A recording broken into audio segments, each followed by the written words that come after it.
What if I told you your ears can turn invisible air vibrations into thoughts in less than a second? Stay with me, because by the end of this video, you'll see how hearing actually works, step by step. In this video, you'll discover how sound waves travel from the air, through your ear, into tiny bones, and finally become electrical signals your brain understands as music, voices, and noise. Picture this.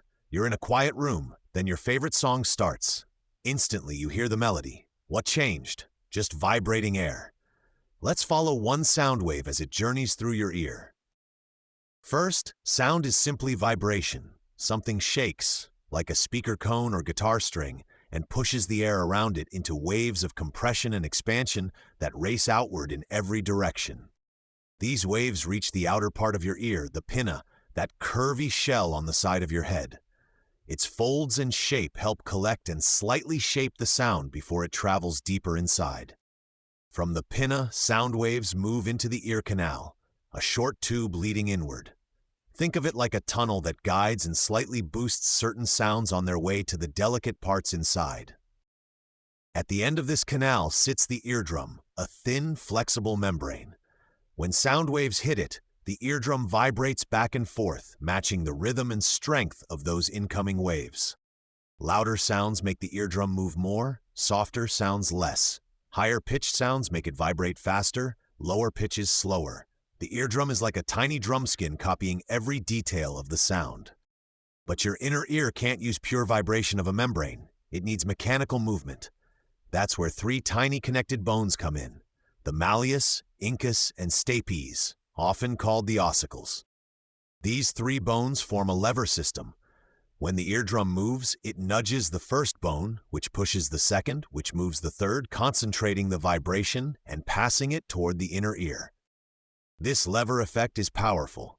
It helps transfer sound energy from air, which is light, into a fluid-filled space, which is heavier. Without this boost, most sound energy would simply bounce away. Now the vibrations reach the oval window, a tiny opening into the cochlea, a spiral-shaped inner ear structure filled with fluid. When the stapes bone pushes here, it sends ripples through that fluid. The cochlea looks like a snail shell, but inside it's more like a long rolled-up tube.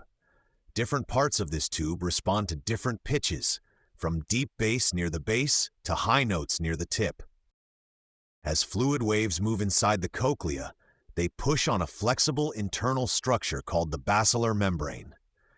Different regions of this membrane wiggle more depending on the sound's frequency.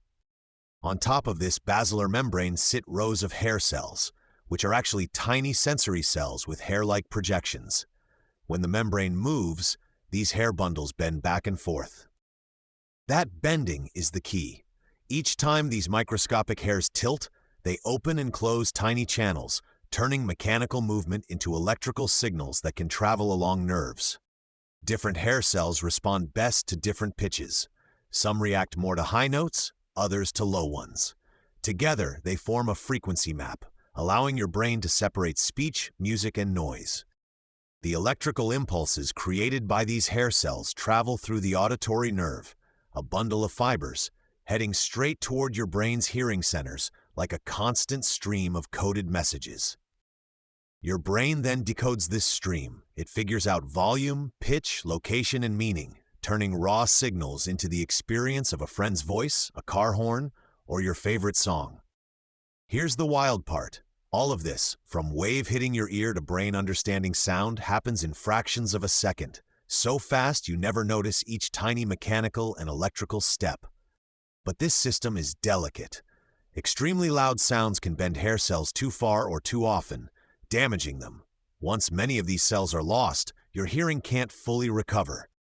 That's why protecting your ears in noisy places matters.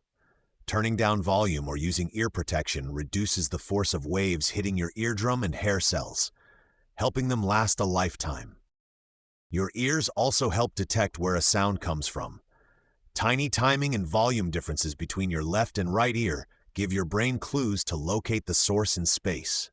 Have you noticed how you can still hear your voice even with your ears covered? That's partly because vibrations also travel through the bones of your skull directly to the inner ear. Some animals push this system even further. Bats and dolphins use ultra-high-frequency sounds and super-sensitive ears to build detailed mental maps of their surroundings with echoes. Now think back to that first song in the quiet room. You're not just hearing it. Your ears and brain are running an entire physical and electrical decoding system in the background. Each time you listen to a voice message or a video like this, millions of tiny hair cells, bones, membranes, and neurons work together so the sound makes sense to you instantly. Stay curious about your own biology. The more you understand how your senses work, the better you can protect them and appreciate just how extraordinary everyday experiences like hearing really are.